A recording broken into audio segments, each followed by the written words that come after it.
Hello, everybody, and welcome back to the regular return of members of the RV Nerd Herd. My name's Josh, and I'll be your guide today as we go through an RV that's basically a house on wheels. And the reason I say that is this one gives us something that a lot of people like, but you don't often find in the RV industry: clear separation of kitchen versus living room. And they do it fantastically. Usually when that happens in an RV, the kitchen takes some pretty significant dings and ends up getting limited pretty badly.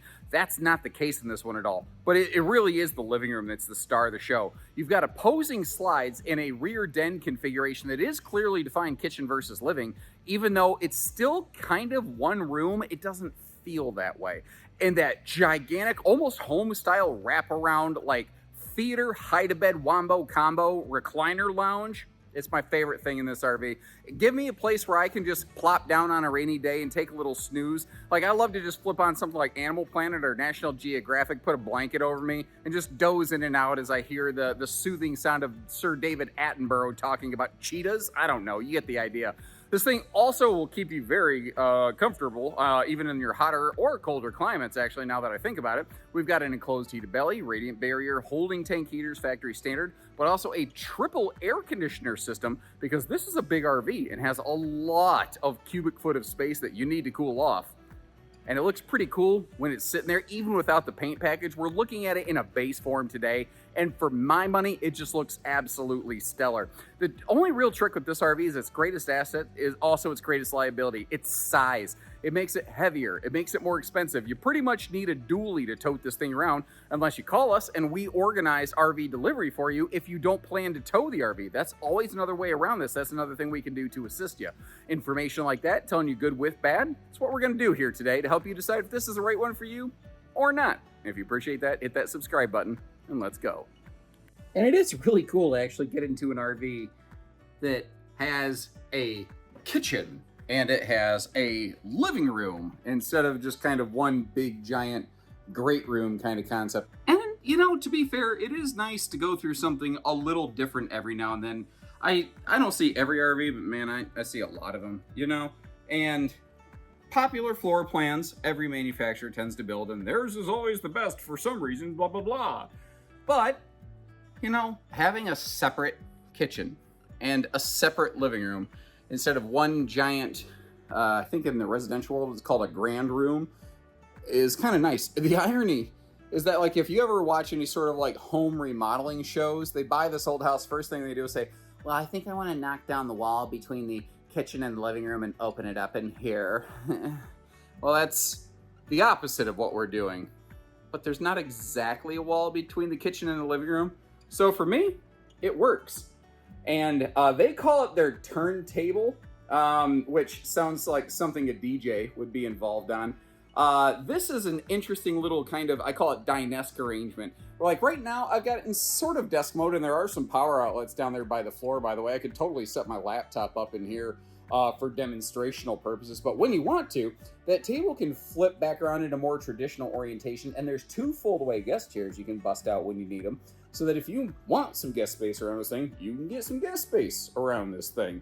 Notice, too, this floor plan, more than nearly any other floor plan, just crushes the campside window test. You are hard-pressed to find another fifth wheel RV with better campside window coverage. Maybe it's not possible, but you're going to have to look pretty hard. Let's talk about something that Alliance really pioneered that other brands have since jumped on board with. A totally different thought process behind air conditioning. They have two air conditioners here in just the living room. Basically, you have a living room air conditioner and a kitchen air conditioner, neither of which are centrally ducted. You have zero centralized ducting in the kitchen and living space. You do have an XL Max Air vent fan. You have the new canister style lighting. You have that cool crown molding lighting, but you have no ducting. And it is an air conditioner that you can hear a little more readily, but I've got these things on absolute max capacity right now. It has got this RV cold as an ice box. If you took a look at the front of my shirt right now, basically, guys, chicken's done. Which I'm not complaining about because it's warm and humid outside and this is nice. So they put standalone air conditioners down here so that 100% of that airflow comes into your living room. And then what they do is in the upper deck, your bedroom and bathroom, those areas actually share one miniature ducted air system. But even up there, they're still adding the RV airflow system upfit kit, which, if you're not familiar with it, is historically it's been an aftermarket system that greatly enhances the airflow and efficiency of an RV's air system. So even your upper deck air conditioner is still enhanced and treated. The thing is, the upper deck air conditioner being centralized will be a little quieter. And when you're sleeping right next to that sucker, it's really nice when it doesn't crank up and roar like Katy Perry. But take a look at this. Like, if you're sitting at that wraparound sofa, it's just absolute perfect game day viewing right here. But what's nice, if you're sitting in the dual recliner theater seat, I'll pop all that open for you in just a second here, but somebody's in the kitchen, they're not blocking you. So like, the entertainment is still accessible and still available to everybody in the RV, which is cool. Now, on your lower deck, they're very good in these about not putting any sort of floor heat ducts. And you can see how we have carpetless floor flush opposing slides across the entirety of the lower deck. Your lower deck slides are a hydraulic rack and pinion, by the way. Your upper deck slides are a Norco exact slide system. And anytime they have a little bit of space, they do something with it, whether it's remote controls or, back in the day, I'd have said the TV guide. That's really starting to date me a little bit now, isn't it? The TV guide. Let me take a squat over here at the big wraparound U lounge kind of thing. I love these home style, almost sectional style sofas, because once again, it gives you the awesome view over here of the campsite of the RV. But I'd like your opinion on something. So, sorry, I'm gonna back you up a little bit. Over there by the dining area, giant windows. Between the two slides, giant window. Directly across from the sofa, we have windows that aren't bad, but then we have overhead storage. I am not normally somebody who would ever suggest getting rid of any storage, but would it be worth it to get kind of a little more visual symmetry and maximize window coverage, especially over here in the living area where you're really sitting? I don't know. I don't know that there's any wrong answers, and I would love it if somebody kind of chimed in on that. What's really cool about this floor plan too is it's an RV that is really good for couples today, but it also has a surprising amount of guest capacity. So think about this. In my videos, I talk all the time about getting your second RV the first time around. Well, what does that mean? Well, let's say you've got kids that are like 12, 14, 15 years old. They are still going to be with you for a couple years at least, but they're kind of hitting that age where they're sort of discovering the opposite sex, and hanging out with mom and dad in a camper maybe isn't the coolest thing as it always used to be. So, rather than getting a bunkhouse that you finance for 10, 12, 15 years, which is the statistical way more than average what most people do, and then after 3 or 4 years swapping out of it, which usually you're not at a good equity swap station at that stage, depends on what you put down. Well, it's a little more money up front. If you get something like this though, this has sleeping for 4 to maybe 6. You've got sleeping on opposite ends of the RV. It's not totally private, but it's still fairly private. And it could work well enough for 2 to 3 years before the kids move up and move on. And then you're not swapping out of your first RV and getting the retirement fifth wheel. You could consider something like this the first time, because if you buy cheap, often you buy twice. You know what I mean? Now, if you're not comfortable with your kids banging around in something this nice, I get that. I totally get that. But it's an idea. I don't know. What do you think about that? In a very real sense, this RV is like a backwards front living room. If you think about it that way, a rear den is just a backwards front living, but with a lot of the same advantages. One of the things that I'm talking about here, though, is if you notice, you've got opposing hide-a-beds. One of the cool things about a rear den by comparison, however, is the fact that your opposing hide-a-beds are down in floor flush slides. So let's say you only want the full wraparound sofa, the recliners, the hide-a-bed, it's got the corner storage. Let's say you don't want the campsite hide-a-bed. You could just take it out. If you wanted to put a more full-time desk station in, if you're looking for a space for like a big dog bed, or I literally know some people are like, well, we live in our RV and I'm trying to find a spot for the Christmas tree. It's the kind of RV that you could do some stuff like that. Now, The height of bed that we're basically standing up from right now, it's factory standard, but nothing says it couldn't possibly be removed. So it's things to think about. You know what I mean? There's no wrong answers to this. One of the only things that I go over is the entry door. It's got a window. It's trimmed out nicely. It doesn't have a window shade. And for this kind of money, that just kind of feels like a thing. By the way, I'm going to stand, this is directly under the air conditioner. This is as loud as it can possibly be. So I can't give you a better demo than that unless I stick the phone in the air conditioner. It's the best way I can say it. What do you think of this new decor, by the way? I think it is very sharp myself. It's definitely neutral, but it reads, I think, very classy. Usually, when you have an RV like this, with the separated kitchen and living room, your kitchen doesn't usually get like the nice symmetrical spaces. It doesn't get all this counter space, you know? It doesn't get a bigger oven like this one does. They really knocked this one out of the park. Now, real quick, before I get too far along and forget, you do have power outlets under these overhead cabinets. It's very easy to miss them. And look at this go, really? They didn't put any outlets in this kitchen? No, they absolutely did. Once again, though, in our lower decks, you have floor flush slides, which means no toast ever in the kitchen, and you don't have floor vents that you might accidentally dribble stuff down into. Now, crack-a-lack and everything open, taking a look at the storage here, you can see that Alliance tends to be kind of like that little mini drawer under the TV. They're very good about utilizing every little nook and cranny that they possibly have available to them. That's a large oven. You see the updated microwave there.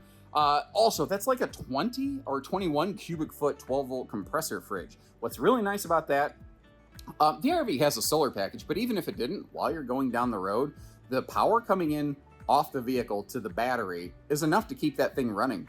Like, you could drive cross-country on this thing if you wanted to. A rig this large, I wouldn't personally, but I'm not saying you couldn't, you know. I know some people absolutely, definitely yabba-dabba do, you know. You also, something that's not showing up on camera, all of these cabinet doors and everything, they're all soft close with magnet catches, so it's just a more comfortable, easy, nice user experience in these things. And there's a bunch of little details that I really like about them. Now, they don't do a lot in the way of like central vacuums. I don't know. Is that a problem? Like, have you ever not bought an RV, or would you refuse to buy an RV because it doesn't have a central vacuum? Like, I'm okay with that. I could always go get like a Dyson stick vac. I'm also curious, would you not buy an RV because it lacks like a Bluetooth smart command system? I'll tell you this, all the experience I have being around RVs, give me a physical switch panel every day of the week over a smart command system. Now, there are some smart command systems I like better than others, but if I had my ultimate choice, I would just have switches. And I like how they're all in one spot. My tank heaters, my water heater, all the lights I possibly can. You've even got main cabin dimmer lights right here, our big vent fan controls. This is generator prepped, so you see the little start switch right there. I like having this stuff right here. The other thing is, like, if that switch fails, it doesn't knock down the whole panel. That's an easy switch to just replace. And they have three-way switches on these, so there's a backup switch outside the RV in case that switch does fail. So I'm still not crippled. Similarly, your water system. So every single water fixture on this RV, whether it's the shower, the kitchen sink, the bathroom sink, the toilet, whatever, they all have their own individual hot and cold shutoff lines, so that you don't have to necessarily like cripple the RV and lose a bunch of vacation time because something maybe went wrong, you know? I also want to give them credit for the fact that they, oops, I bumped the camera on something there. They have kept the extra large vent fan up here in the bathroom just like they do in the kitchen area. And that backlight around the mirror there reminds me a little bit of what Jayco does quite often, but I love it. I like that. You might notice though, on a Paradigm, when you move up into the bathroom, you maintain stainless sinks and solid surface countertops. They don't swap down to something just because you left the living room area. Now, let's take a look at the toilet space around here. It's fantastic. That is a wide open, spacious toilet experience. If you need to sit down and set up shop for a while, grab your, make sure you bring your phone with you, because otherwise... It's kind of like there's that Lord of the Rings meme. When you sit down on the toilet, but you realize you forgot your phone, well, there are things now in motion which cannot be undone. what do we call that? What should we name that? I think that should just be the Gandalf pooping meme. Anyway, very flowery, very descriptive. The shower in this thing is absolutely massive. Here's the irony. This floor plan, the 375 and the 370 front bath, are the only two paradigms that don't have recessed shower floors. Now, I'm a little over 6'1" wearing shoes. I can still stand in that thing with a couple inches to spare, so I'm still fine with it. But the rest of the paradigm family, you actually have like 4 extra inches of headroom once you get into that shower. And as you can see, if you need it, you got that fold down teak seat, or the shower's large enough. If you need a specific like medical grade shower seat for like personal comfort and or safety, you could do that. And just to get you in here real quick, you do have height adjustable shower hardware, which is also very, very handy. Now you may have noticed you have sliding privacy doors as I back up moonwalking down the stairs, which I don't recommend for anybody, for both the bathroom and the bedroom, and the front closets actually. And you have dimmer switches for your bedroom lights right there on the side of that dresser. And under that dresser, you're going to see in a second here, we also have, what do I want to say? Shoe storage, flip-flop shop. Now remember, 2 standalone air conditioners downstairs, one for kitchen, one for living room, that both kind of service the same space, I guess. This is for the bedroom and bathroom, so it's a mini ducted higher efficiency system right here. We're looking at a king bed. I'll zoom back in just a second, give you a better look at that. For now, a little quick peek at the reading lights and the fact that you do have breeze windows on both sides of the bed. You have really good walk-around space around both sides of the bed as well. That's something that not every manufacturer is always excellent about giving us. Plenty of outlets around there. Additionally, if you go with the queen bed, you'll have a little more room if you want to add a little side stand or something for like a CPAP machine. Now, there is one floor ducted heat vent in the entire RV. You got to kind of go out of your way to step on that sucker, though, so I'm going to give them a little bit of a pass on it. Tell you what, I'm staring at the bed. Let's flip that sucker up, give you a look around at all the storage space around there. The front closet, we're going to come back to that. I took one of the folding guest chairs and threw it in the closet floor. Well, I set it in the closet floor, I didn't throw it. But to give you an idea of the sense of space, because it's a crazy deep closet, but it's all one flat color. It's kind of hard to tell. You might have noticed too how a lot of manufacturers, they'll give you the dresser here, but they added the little bonus boot bench to the left of it. I like that. I think that that's something I would use every single time I go RVing. Having a spot to sit down, to put on socks or whatever. I think that could be great. Chances are my cat would just end up laying on that, but probably wouldn't take him camping. I love my cat, but I don't think I'd take him camping. So it's funny. Growing up, sometimes you want pets, and a lot of times as an adult, you end up with anxiety. First, I got a dog with separation anxiety, but then I got a cat with separation anxiety. That's an absolute true story. But the thing is, I think somebody, we weren't the original owners of our cat. I think somebody dumped him off out in the country near my parents' house, and we collected him from there. So I think he's felt what it is to be abandoned before, and he appreciates the company. I don't know if you care or not. I hope you appreciate the story. I also hope you appreciate how we take the time to close up the slides and show you these things in road mode. Because especially with, 5 slides in this RV, it takes time, and all the storage footage. By the way, really key clutch detail. This is a Norco exact slide system upstairs. The reason I'm stressing that and the reason that's so important is if you're traveling and you want to be able to sleep in the bed while it's retracted, most towable slide systems don't allow for that. Now, people have been doing it for years, and often they get by scot-free, but most RV slide manufacturers tell you, don't do that. We didn't build it for that. Towables and motorhomes are different that way. Well, exact slide, as the kids would say, it's built different, and it is something you can do as long as you're not doing a Andre the Giant pile driver on the thing. It's gonna work out fine. It's unfinished, so maybe it doesn't look pretty, but it doesn't bother me for this purpose, because if you look at the back of the slide fascia on a Paradigm, you can see how everything is actual wood.